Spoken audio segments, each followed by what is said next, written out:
approves Buhari 22.7 trillion ways and means loan request. DINO MELEYE officially unveiled as PDP's flag bearer. Severe flooding in Italy kills 2. Drought persists. Morocco beats EAGLETS to reach quarterfinals. This is the MLC TV Global News, reaching you live from the city of Lokoja, the confluent state of Nigeria. I am Jennifer Odimayo. Thanks for joining us. After much ado, the Senate finally approves the request by President Muhammadu Buhari to restructure the 22.7 trillion loans and Central Bank of Nigeria, CBN, extended to the federal government under its Ways and Means provision. The Ways and Means provision allows the government to borrow from the Apex Bank if it needs short-term or emergency finance to fund delayed government expected cash receipts of fiscal deficit. Last year, the Senate rejected Buhari's request to approve the 22.7 trillion Ways and Means advance on ground that it lacked details. Buhari responded that if the request is not approved, the federal government would add 1.8 trillion in interest in 2023. In February, the House of Representatives partly approved the 22.7 trillion Ways and Means advance. The Inspector General of Police, Usman Baba, accompanied by members of the Force Management Team, on Wednesday unveiled a 4.5 acres piece of land at Zone 6, Wuse, Abuja, for the construction of 50 terrace bungalows, a clubhouse, and a state-of-the-art sports complex, among others.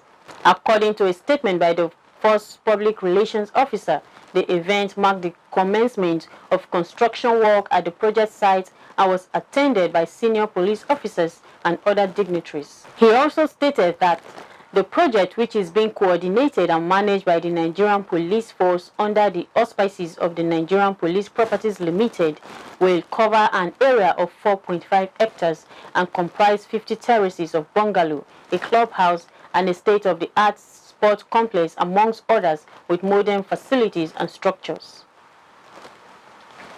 The organized labor declared an industrial action in Imo as a result of the disruption of the Workers' Day celebration in the state on Monday.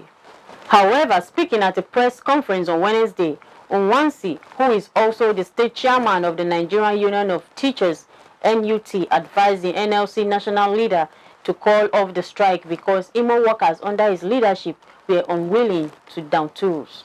He argued that workers in the state have a robust industrial harmony with the state government, and as such, there was no need for a strike. He stressed that Governor Hope Uzodinma is not owing any salary arrears. He added that the governor, in his magnanimity, had earlier directed that the few workers who deliberately refused to participate in the verification exercise be paid their salaries. Similarly, the governor has paid 90% of pensioners in the state. This is according to the state chairman of the Nigerian Union of Pensioners, NUP. The governor has set all machineries in motion to commence the payment of gratuities to retirees way back from 2007. This is no mean feat. No government in the southeast has done it. Owansi noted that the Congress has no issue in the state except for its botched election of the new leadership. He said it is on this note and more that they call on the national leaders of the NLC to jettison the proposed strike action in Imo as organized labor has agreed not to be part of it. The Kogi State House of Assembly has directed the reinstatement of the chairman of Lokoja local government area, Mohammed Dan Sabeh, to office. The House had earlier suspended Mohammed Dan Sabeh based on a letter of complaint from councillors from Lokoja local government alleging misappropriation of funds between him and the council leader, Bala Blessing Ogu. Reading the report, Chairman of the Investigative Hearing Committee, Momo Rabiu, who doubles as the Deputy Speaker, said, having examined all the allegations and found them to be largely untrue, the House thus set aside her earlier suspension placed on Mohammed Dan Sabeh by reinstating him as Chairman of Lokoja Local Government Council accordingly. After a consideration of the report, the Speaker, Matthew Kolawole, asked lawmakers if they were in support of the recommendation, which they responded to in the affirmative. He therefore warned the reinstated chairman not to witch hunt any of the councillors who took part in writing the complaint letter. The Speaker also advised Dansabe to be more friendly and cautious.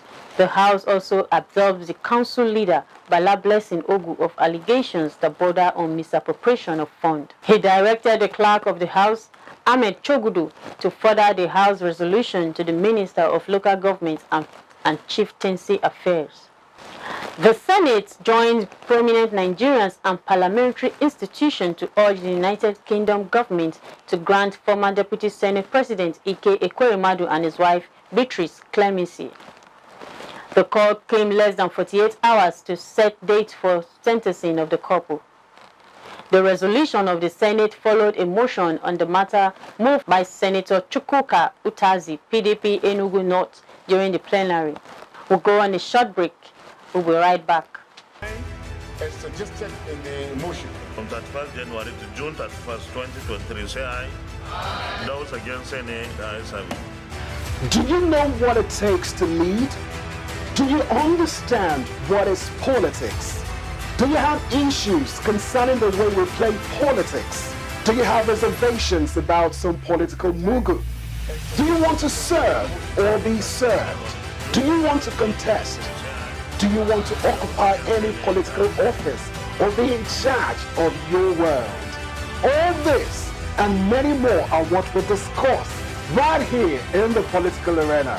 A program where we trash and rage, condemn and commend, celebrate and blame all that play out in politics. Do not be told. Join me, Warner Balagubo, every Saturday by 7 p.m. to throw more light on why we play politics the way we do and how we can play it better.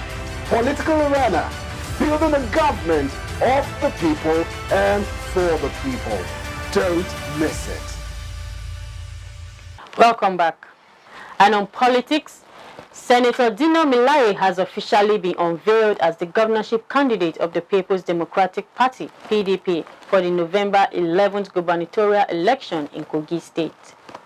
DINO was unveiled on Wednesday by key party stakeholders in the state. The governorship flag bearer appreciated the PDP family in Kogi State and asked for forgiveness from anyone he has offended and appealed to be voted into power come 11th of November 2023. So I'm asking that for all those that have offended deliberately and those that have offended not intentionally, sin of head, sin of heart, I ask for forgiveness and I say I am very sorry. Today, you go to Rwanda. Rwanda fought a bitter genocide that killed 3 million people. There was at the time the sharp division between the Tutsis and the Tutsis in Rwanda. But today, because of leadership, they are the fastest growing economy in Africa. They have the best GDP in Africa. They do the first 7-star hotel in Rwanda. All folks use Rwanda today are manufactured in Rwanda. People are going now to Rwanda. They are going to America. Go and see national taxes. By the time you can decide, you will see, visit Rwanda. That is what leadership can do. We are looking for programs who can contribute to the development of this state. And we are giving them a working document that has been prepared before now so that they will work on it and we will have a best policy document. And we are not just going to have a document. We are going to work with the document. We will be policy.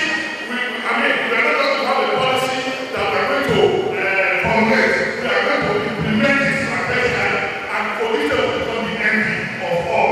Kogi is the only state that is a gateway to 12 states. Our proximity with Abuja is an added advantage. We are going to maximize every opportunity. And in 3 years, we will say bye-bye to poverty. And I told people, we cannot go salaries by the grace of God. He said peace will be established in PDP, assuring that the party will do things differently when voted into power, adding that he will not be a Christian nor a Muslim governor, but a governor with the fear of God. He also promised to return power back to the Eastern Senatorial District after 8 years in office. So our struggle is simple.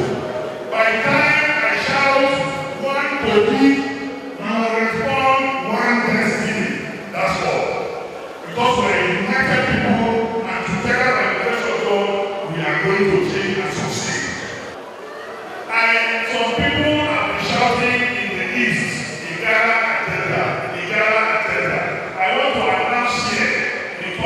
saying yes to my father that DINO is the Ghana agenda. The Ghana agenda is DINO. And I will explain. If Kogi is votes for DINO in 8 years' time, the party is going back to the east. The state chairman of the People's Democratic Party, PDP, Sam Uwotu, appealed to indigents to vote for his party. He charged electorates to forgive the party for any grievances held against them, adding that the party will wrestle power from the ruling All Progressive Congress, APC.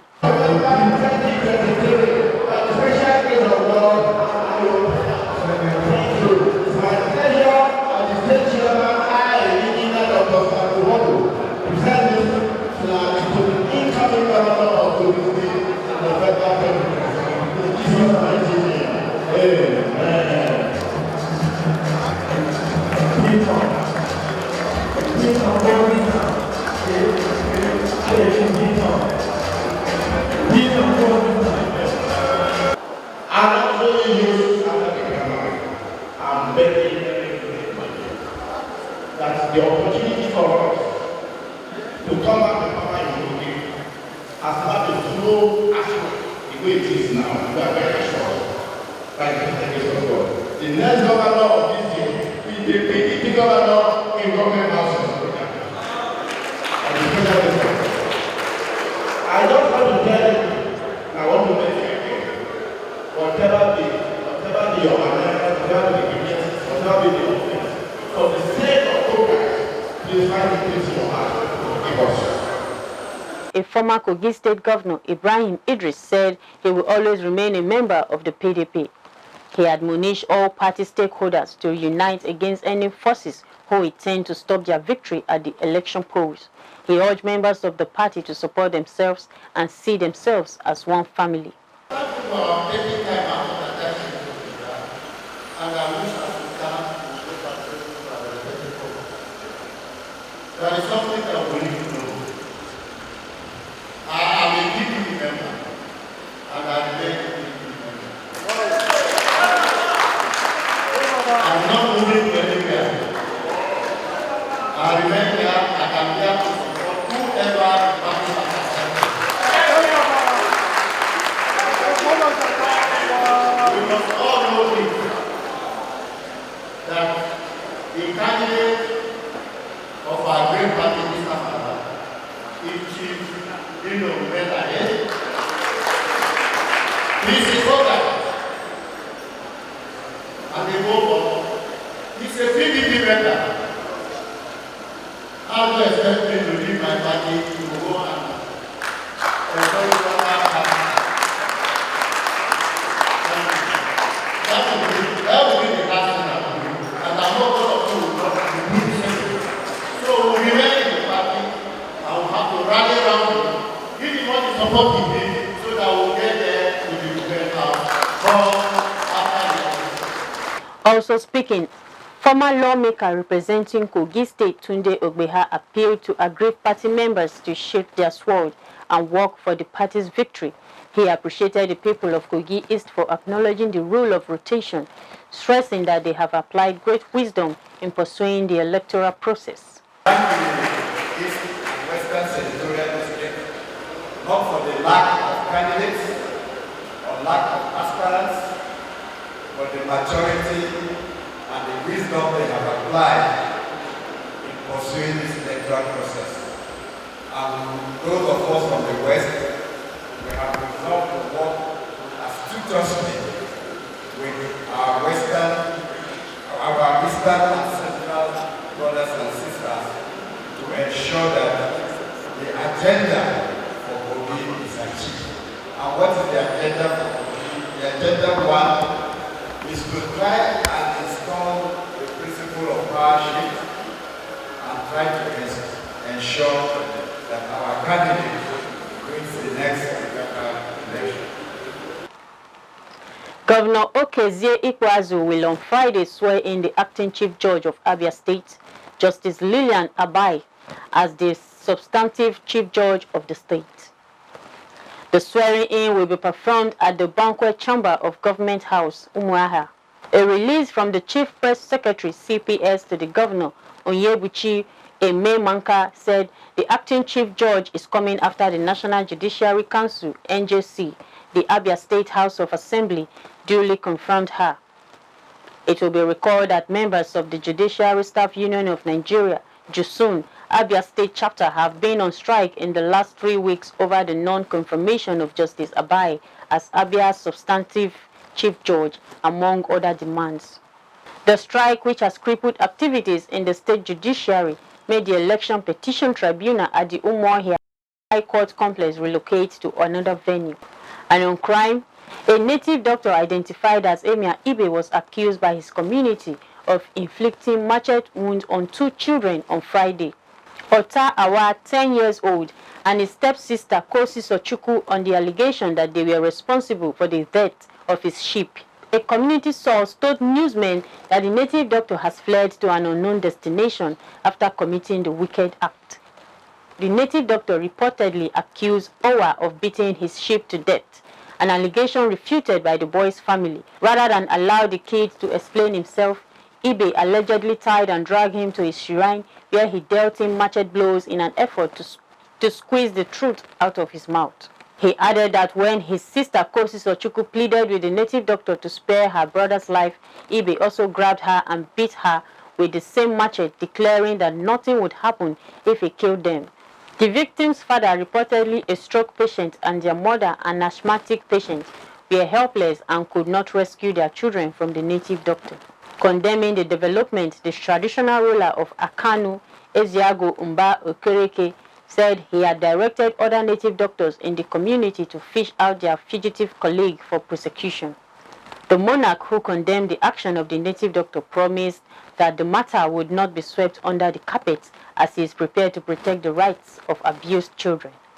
And on foreign, the World Bank confirmed on Wednesday that Ajay Banga would be its next president, handing him the reins at a pivotal time as it looks to reshape its roles to better address climate change. The board looks forward to working with Banga on the World Bank Group evolution process. The development lender wrote in a statement published shortly after executive voted to approve his leadership for a 5-year term. The bank said it looked forward to working with Banga on its ambition and efforts aimed at tackling the toughest development challenges facing developing countries. Banga, the U.S. candidate who was the sole nominee for the top job, will begin his new role on June 2nd, taking over from David Malpass, who is stepping down early amid criticism over his stance on climate issues. A day and a half of non-stop rain has caused flooding in Italy's populous Emilia-Romagna region, leaving at least 2 people dead as riverbeds left dry by drought overflowed their banks.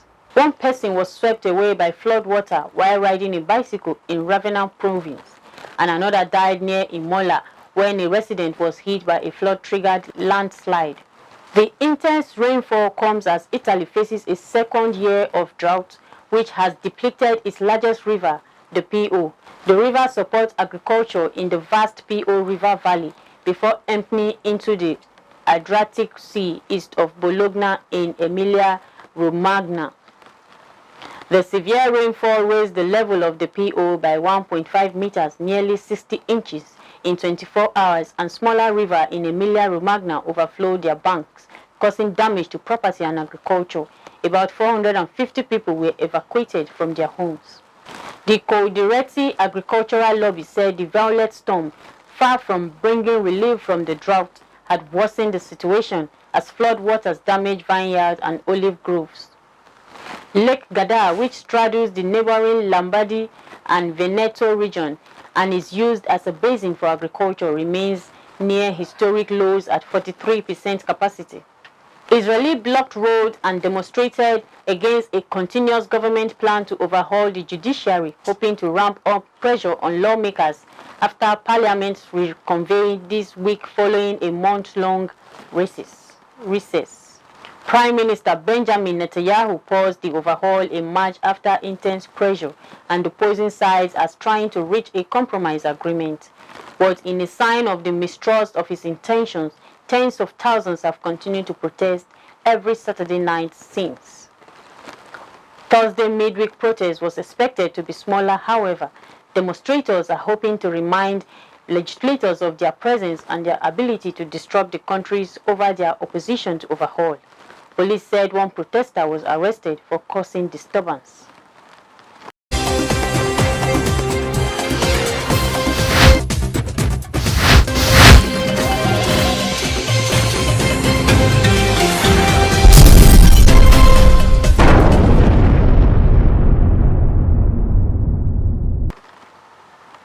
And on sports, Morocco earned all 3 points to sail into the quarterfinals of the African Under-17 Cup of Nations as the Golden Eaglet wasted a basketball of opportunities in a match dominated for large period in Constantine on Wednesday. An own goal by Tochukwu Ogboji as early as the 2nd minute was all the Moroccans who downed South Africans and Mojibo 2-0 on the opening day needed to make it within a step of booking a spot at this year's FIFA Under-17 World Cup. The Eaglet will now play South Africa on Saturday, and victory is imperative in order to be assured of qualification to the last 8. The Nigerian Football Federation (NFF) has finally secured its release from the Serie A champions after a tough battle. The Rossoneri initially rejected NFF's request to release the player on May 1st. Eleto's arrival will boost the Flying Eagles' midfield, which lacked creativity during the 2023 African Under-20 Cup of Nations in Egypt. Meanwhile, Arsenal forward Joel Ideho has been dropped from the squad that will embark on a training tour in Argentina this weekend. Ideho failed to impress the coaches and will now return to his base in London. Norwich City's centre forward Kenneth Coker also did not make the final cut.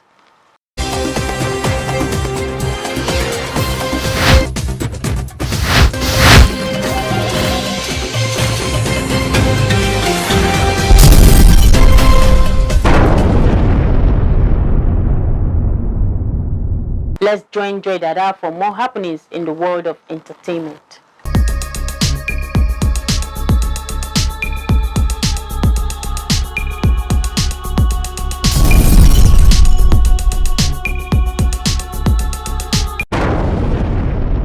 Welcome to our entertainment world. I am Joy Dada. In Africa, a renowned actress, Genevieve Nnaji, has marked her 44th birthday on social media after being absent from it for several months. Genevieve posted a new photo of herself with the caption +1 on her Twitter page and also used her Instagram stories to share birthday greetings from her friends, including Waje, Stella Damasus, Uche Jombo, Funke Akindele, and Ini Edo. Prior to her birthday message, Genevieve's last tweet was on 31st December 2022, as her fans expressed satisfaction seeing her on social media again. And on foreign scene, a Town Film Festival director, Becky Carrier, says she's excited to showcase more local talent ahead of this year's event.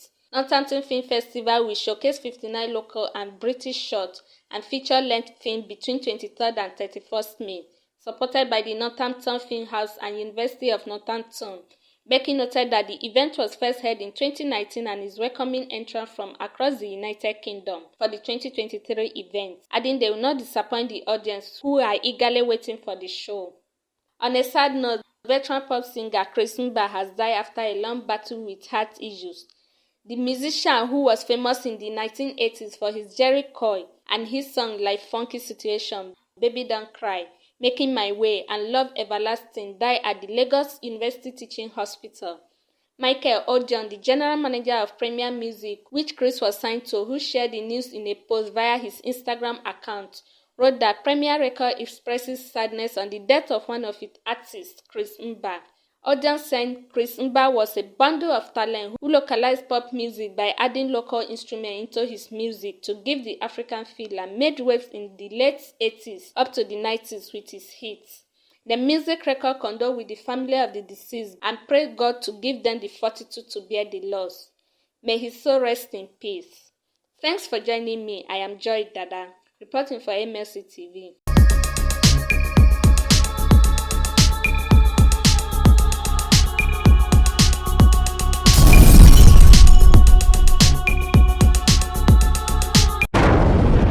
Thanks for the update, Joy. And that is the size of our package.